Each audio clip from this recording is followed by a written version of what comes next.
ಎಲ್ಲರಿಗೂ ನಮಸ್ಕಾರ ವೀಕ್ಷಕರೇ. ಕರ್ನಾಟಕದ ಎಲ್ಲ ಗೃಹ ಲಕ್ಷ್ಮಿ ಅನ್ನಭಾಗ್ಯ ಹಾಗೂ ರೇಷನ್ ಕಾರ್ಡ್ ಹೊಂದಿರುವ ಫಲಾನುಭವಿಗಳಿಗೆ ಇಂದಿನ ದೊಡ್ಡ ಅಪ್ಡೇಟ್ ಬಂದಿದೆ. ಗೃಹ ಲಕ್ಷ್ಮಿ ಯೋಜನೆಯ ಅಡಿಯಲ್ಲಿ ಮತ್ತೊಂದು ಬಿಗ್ ಶಾಕ್ ನೀಡಿದ ಸರ್ಕಾರ. 31ನೇ ಕಂತಿನ 2,000 ರೂಪಾಯಿ ಹಣ ವರ್ಗಾವಣೆ. ಹಾಗಾದ್ರೆ ಯಾವ ಜಿಲ್ಲೆಗಳಿಗೆ ಹಣ ಜಮೆಯಾಗಿದೆ ಎಂಬ ಸಂಪೂರ್ಣವಾದ ಮಾಹಿತಿ. ಇದೇ ರೀತಿ ಬಿಪಿಎಲ್ ಹಾಗೂ ರೇಷನ್ ಕಾರ್ಡ್ ಹೊಂದಿರುವ ಕುಟುಂಬಗಳಿಗೆ ಭರ್ಜರಿ ಗುಡ್ ನ್ಯೂಸ್ ಸಿಕ್ಕಿದ್ದು. ಅನ್ನಭಾಗ್ಯ ಯೋಜನೆಯ ಫಲಾನುಭವಿಗಳಿಗೆ ಸರ್ಕಾರದ ಮಹತ್ವದ ಮಾಹಿತಿ ಪ್ರಕಟವಾಗಿದೆ. ಇದರ ಜೊತೆಗೆ ಎಲ್ಪಿಜಿ ಗ್ಯಾಸ್ ಸಿಲಿಂಡರ್ ಸಬ್ಸಿಡಿ ಕುರಿತು ಕೇಂದ್ರ ಸರ್ಕಾರದಿಂದ ಮತ್ತೊಂದು ಬಿಗ್ ಶಾಕಿಂಗ್ ಸುದ್ದಿ.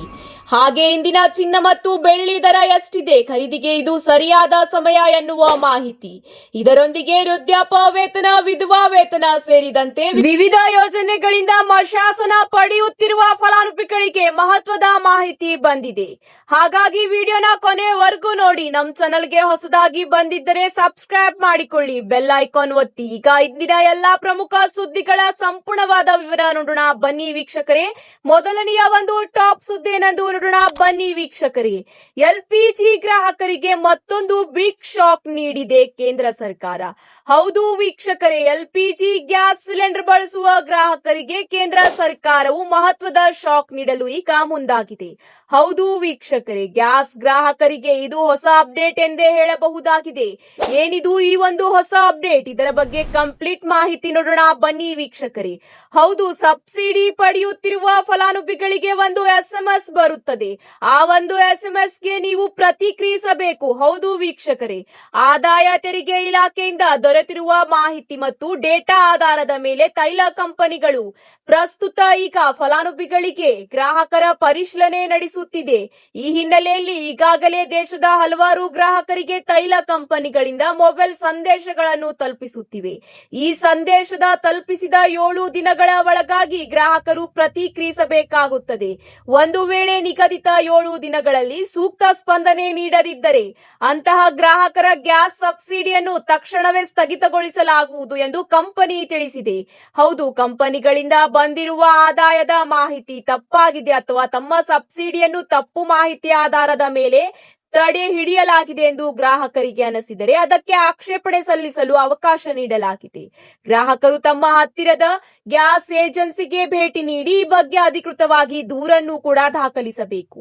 ಒಂದು ವೇಳೆ ಸರ್ಕಾರದ ಹೊಸ ನಿಯಮಾವಳಿಗಳ ಅಡಿಯಲ್ಲಿ ನಿಮ್ಮ ಸಬ್ಸಿಡಿ ರದ್ದಾದರೂ ಸಹ ನಿಮಗೆ ಎಲ್ಲಾ ಎಲ್ಪಿಜಿ ಗ್ಯಾಸ್ ಸಿಲಿಂಡರ್ಗಳ ಪೂರೈಕೆಯಲ್ಲಿ ಯಾವುದೇ ವ್ಯತ್ಯಯ ಆಗುವುದಿಲ್ಲ. ಆದರೆ ಸಬ್ಸಿಡಿ ರಹಿತ ಸಂಪೂರ್ಣ ಮಾರುಕಟ್ಟೆ ದರವನ್ನು ಪಾವತಿಸಿ ಸಿಲಿಂಡರ್ ಪಡೆದುಕೊಳ್ಳಬೇಕಾಗುತ್ತದೆ ಎಂದು ಅಧಿಕಾರಿಗಳು ಸ್ಪಷ್ಟಪಡಿಸಿದ್ದಾರೆ. ಇದರ ಜೊತೆಗೆ ಮುಂದಿನ ಒಂದು ಅಪ್ಡೇಟ್ ಏನೆಂದು ನೋಡೋಣ ಬನ್ನಿ ವೀಕ್ಷಕರೇ. ಗೃಹ ಲಕ್ಷ್ಮಿ ಯೋಜನೆಯ ಅಡಿಯಲ್ಲಿ ಮತ್ತೊಂದು ಶಾಕ್ ಕೊಟ್ಟಿದೆ ಈಗ ರಾಜ್ಯ ಸರ್ಕಾರ.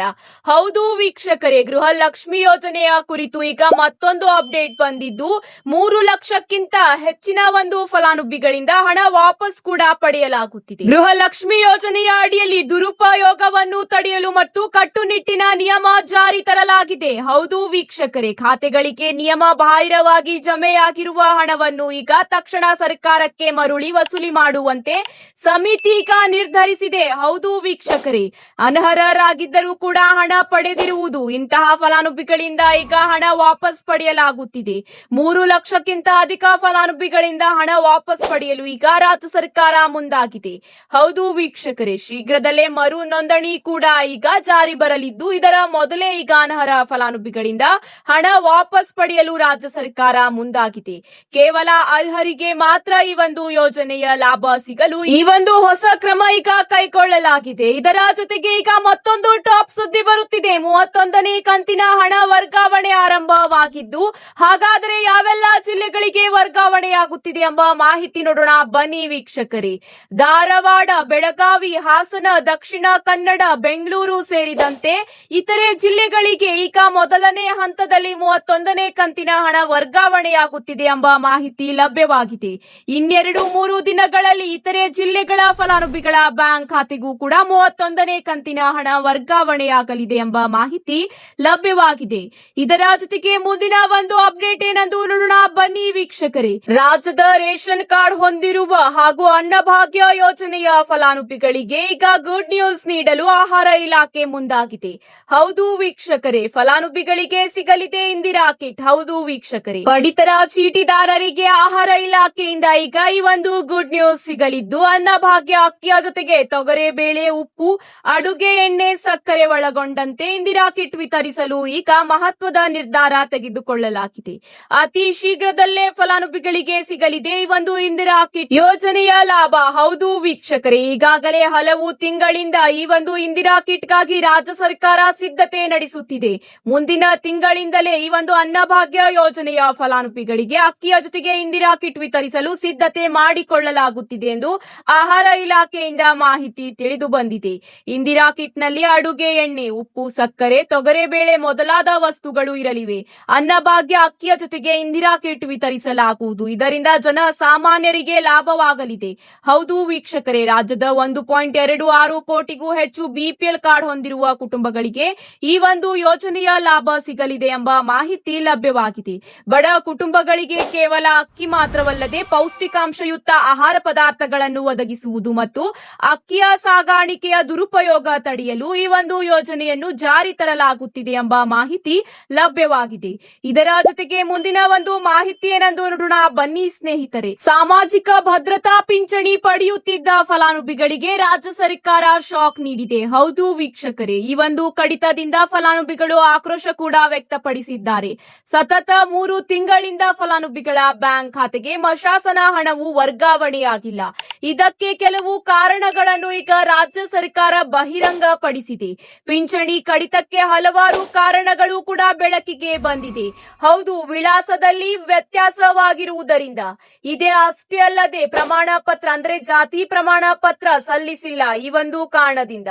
ಹಾಗೂ ಇದೇ ಅಷ್ಟೇ ಅಲ್ಲ, ವಯಸ್ಸಿನ ದೃಢೀಕರಣದ ಬಗ್ಗೆ ಸುಳ್ಳು ಮಾಹಿತಿ ನೀಡಿ ಮಶಾಸನ ಪಡೆಯುತ್ತಿರುವುದು ಈಗ ಬೆಳಕಿಗೆ ಬಂದಿದೆ. ಬೆಳಗಾವಿ ಜಿಲ್ಲೆಯಲ್ಲಿ ಅತಿ ಹೆಚ್ಚು ಅಂದರೆ 1,38,215 ಜನರ ಪಿಂಚಣಿ ರದ್ದಾಗಿದೆ.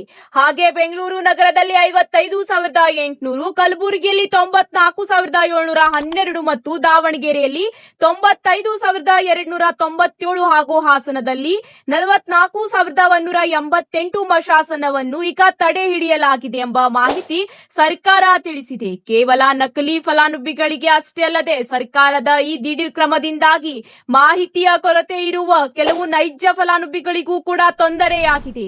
ವಿಧವಾ ವೇತನ, ಸಂಧ್ಯಾ ಸುರಕ್ಷಾ ವೇತನ, ವಿಕಲಚೇತನರ ಪಿಂಚಣಿ ಸೇರಿದಂತೆ ಪ್ರತಿ ತಿಂಗಳು ಬರುತ್ತಿದ್ದ ಹಣ ಕಳೆದ 3 ತಿಂಗಳಿಂದ ಬಾರದೆ ಅಷ್ಟೊಂದು ವೃದ್ಧರು ಮತ್ತು ಅಸಹಾಯಕರು ಸರ್ಕಾರಿ ಕಚೇರಿಗಳಿಗೆ ಅಲೆದಾಡುವ ಪರಿಸ್ಥಿತಿ ಈಗ ಉಂಟಾಗಿದೆ.